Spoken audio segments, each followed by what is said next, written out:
네, 여러분 안녕하세요. 마재광입니다. 오늘의 정치 논평 시작하겠습니다. 첫 번째 기사부터 바로 보시겠습니다. 진종호 올림픽 최다 메달 국민의힘 총선 인재 영입. 진종호 이번 총선에서 비례대표나 수도권 지역의 전략공천으로 출마하는 방안을 당과 협의를 하고 있다. 결국에 이제 영입이 된 거죠. 오늘 국민의힘 당사에서 열린 환영식에서 지난 20년간 국가대표로 활동하며 수많은 올림픽 각종 대회를 하면서 대한민국 모든 국민께 사랑과 관심을 많이 받은 만큼 이제는 여러분께 돌려드려야 하는 시간이라 생각한다. 체육, 스포츠는 모든 사람을 하나로 모을 수 있는 긍정적인 힘이 있다. 우리 모두 함께 모일 수 있고 문화와 체육을 함께 할 수 있는 장을 만들고 싶다. 한동훈 비상대책위원장은 진종호 대한체육회 이사께서 보여주신 행정력은 경기력 이상이었다. 국민의힘이 진종호 선수를 통해서 같은 뜻을 펼치고 같이 같은 길을 가게 되길 바란다.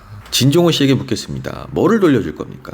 본인이 올림픽 메달을 따서 국민들이 관심과 사랑을 준 건데 국민의힘에 입당을 해서 국회의원을 하는 것과 도대체 그 사랑을 돌려주는 것이 무슨 관련이 있습니까? 일평생 사경만 하던 사람이 그 공로를 인정을 받아서 대한체육회 이사가 됐습니다. 거기서 했던 짧은 시간의 행정 업무가 국회의원의 업무를 수행할 수 있을 만큼 그 정도의 것이었습니까? 총선에서 질 것 같으니까 한동훈 위원장 인재 영입도 그냥 막 던지죠. 차라리 체육 관련된 쪽 공무원으로 이분을 임명을 했으면 물론 그것도 뭐 낙하산이지만 그래도 이분이 사격을 하면서 이루었던 눈부신 업적들이 있기 때문에 국민들이 공감을 하기라도 할 겁니다. 장미란 차관처럼. 그러니까 결론을 내면 이 사람들은 1인당 16만이라는 국민을 대변해야 하는 국회의원이라는 자리를 이 정도로 가볍게밖에 생각을 안 하는 겁니다.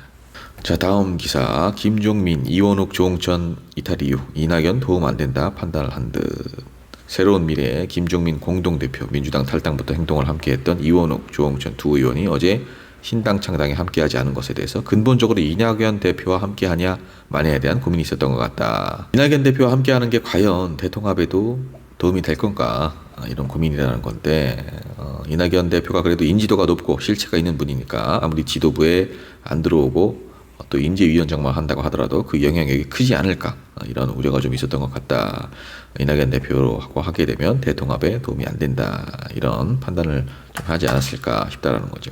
이원욱, 조홍천 두 의원은 이번 공동창당 묻지마 흡수통합에 빗대면서 새로운 미래에 참여하는 것은 영혼 없이 몸만 얻어주는 일이다라고 비판을 한 바가 있고요. 반면 김종민 공동대표는 미래대연합과 새로운 미래의 공동창당은 국민들에 대한 약속이었다. 자신은 그 약속을 지킬 수밖에 없었다라고 얘기를 했습니다.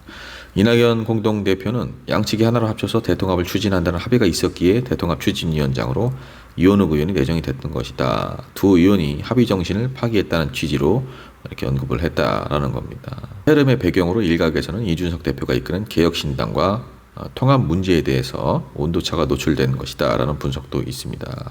실제로 당면과 관련해서 이낙연 대표 측은 새로운 미래를, 이원욱, 조홍천 두 의원은 개혁신당과의 향후 통합을 염두에 둔 개혁미래당을 주장한 바가 있다라는 건데, 뒷선으로 물러나서 거대 양당 체제에 대한 대안, 그리고 진보 세력의 어떤 개혁 세력으로 거듭나는 것, 이런 것들을 뭐 나름대로 기대를 하고 모인 사람들도 있었을 것인데, 사실상 뭐 이낙연을 위한 이낙연의 당으로 전락할 것 같으니까 발을 뺀 게 아닐까, 이런 생각도 좀 들어요. 정치인도 흐름이라는 게 있습니다. 새롭고 젊은 인물, 참신한 인물, 그런 인물을 좀 내세워도 모자랄 판에, 개혁에 걸맞는 인물을 내세워도 모자랄 판에 뭐 또 이낙연 대표를 중심으로 돌아가려고 하니까 이 둘은 받아들이지 못했을 것이고, 김종민 의원이 공동대표를 맡는다고 하지만 보여주기식이고 사실상 실질적인 대표는 이낙연 대표 원톱체제라고 봐도 무방하죠. 빅텐트 구성, 그러니까 이 두 개의 당의 합당만을 원하는 것이 아니라 이준석 신당과의 합당, 거기까지 이제 염두에 두고 있는데 그 부분에서 의견이 좀 갈리니까 이렇게 된 거다라는 추측도 있는데, 제가 봤을 때는 총선을 앞두고 지지율이 계속해서 안 오르고 속된 말로 우리가 정말 이러다 낙동강 오리알 되겠구나라는 생각이 들면 그때서 다들 하나로 합칠 겁니다. 다음 기사입니다. 준연동형 유지, 민주주의 아니다. 이렇게 좀 양쪽의 의견이 첨예하게 대립을 하고 있습니다. 비례대표 선출 방식에 대한 최종 결정권 민주당 지도부로부터 위임을 받았죠. 이재명 대표가. 결국에는 현행 준연동형 유지로 결론을 냈습니다. 오늘 광주 국립 5.18 민주묘지를 참배한 직후 이재명 대표, 위성정당 금지법을 거부한 여당이 이미 위성정당을 창당해서 총선 승리를 탈취하려 한다. 안타깝지만 여당의 위성정당을 막을 방법은 없다. 준연동형제는 비록 불완전하지만 한 걸음 진척된 소중한 성취다. 과거로의 회기가 아닌 준연동제 안에서의 승리의 길을 찾겠다. 사실상 위성정당 창당을 피할 수 없게 된 점에 대해서는 반칙이 가능하도록 불완전한 입법을 했던 점에 대해서 사과드린다. 약속드린 위성정당 금지 입법을 하지 못한 점 사과드린다며 거듭 고개를 숙였습니다. 병립형 방식으로의 회기를 주장해온 국민의힘 강하게 비판을 하고 있죠. 왜 5천만 국민이 이재명 대표 한 사람의 기분과 눈치를 봐야 하느냐. 정의당 배진교 원내대표도 거들었습니다. 선거제가 오직 이 대표 한 사람 마음먹기에 달렸다. 대한민국 민주주의가 그야말로 참담한 상황이다. 참 깝깝하네요. 여러분들 뭐 어려운 결정이었죠. 이재명 대표 입장에서는 결국엔 이재명 대표 스스로의 말처럼 국민들과의 약속이죠. 연동형 유지 그리고 더불어서 통합형 비례정당을 추진함으로써 윤석열 정권에 맞설 수 있는 그런 연대를 구축하는 방법을 택했다라고 볼 수가 있는데, 그래서 이제 공직선거법은 개정을 안 하는 거죠. 그냥 현행 그대로 가는 겁니다. 이걸 두고서 지금 뭐 결국엔 또 이렇게 되면 위성정당이다 비판이 나올 건데 이미 나오기 시작을 했고, 사실 근데 국민의힘이 저런 식으로 나오는데 방법은 없어요. 위성정당 창당 금지법 이것도 거부를 하고 우리는 무조건 병립형으로 회귀를 하겠다. 너네는 양자택일해라. 뭐 이래버리는데 여기서 더 어떤 묘수가 있겠습니까? 이재명 한 사람의 기분 때문에 이 선거제도가 결정되는 게 맞냐 이렇게 비판을 하는 뭐 국민의힘, 정의당 이재명 대표가 총대를 맨 거죠. 모든 비난과 비판을 본인이 감내하고자 하는 거죠. 결코 쉬운 결정 아니에요. 그리고 지난번처럼 민주당의 위성정당이 아니라 이번에는 연대를 구축하자. 윤석열 정권에 대항하는 진보 진영의 연대다. 이렇게 좀 생각을 해주시면 될 것 같고요. 소수 정당들은 고민이 있을 거예요. 이것을 위성정당으로 보고 비판을 할 것이냐 아니면은 연대로 보고 함께 참여를 할 것이냐 이런 고민이 있을 것인데, 국민의힘에서 이런 식으로 나오는데 민주당에서도 소수 정당들을 생각을 해서 굉장히 큰 양보를 한 거라고 저는 판단을 합니다. 저는 지금 소수 정당들 중에서 정의당은 정말 이해가 안 가요.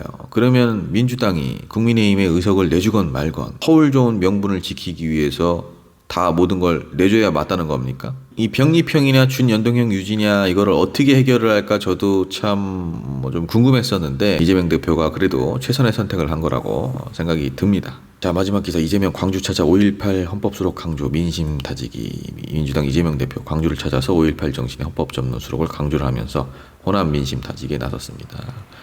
광주에 방문한 것은 지난해 5월 이후 9개월 만이다라는 거죠. 국립 5.18 민주묘지를 참배를 했고요. 방명록에 함께 사는 세상 5월 정신 이어받아 무너진 민생과 민주주의를 다시 세우겠다라고 적었습니다.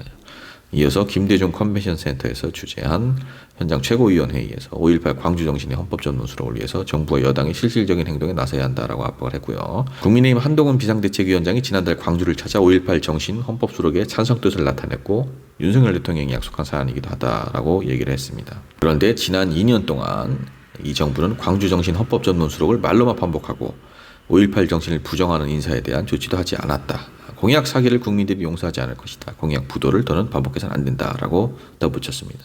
100번 1000번 옳은 말이고요. 지난번에 한동훈 위원장이 광주를 찾아서 5.18 정신 헌법 수록에 대해서 언급을 했는데 다시 쏙 들어갔죠. 씁쓸하지만 제가 봤을 때는 이번 정부에서는 헌법 수록 실현이 불가능합니다. 광주 시민들을 약 올리는 것도 아니고 잊어버릴만 하면은 한 번씩 가서 헌법 전문 수록 언급하고 민주당에서 추진하려고 하면은 또 이런저런 핑계 대면서 계속 사회 피해를 미루고 윤석열 대통령과 한동훈 비대위원장 이 광주 시민들과의 약속을 계속해서 지키지 않고 있습니다. 이 정도면은 대국민 사기예요. 그냥 5.18 정신 헌법 전문 수록은 하고 싶지 않다고 솔직하게 얘기를 하십시오.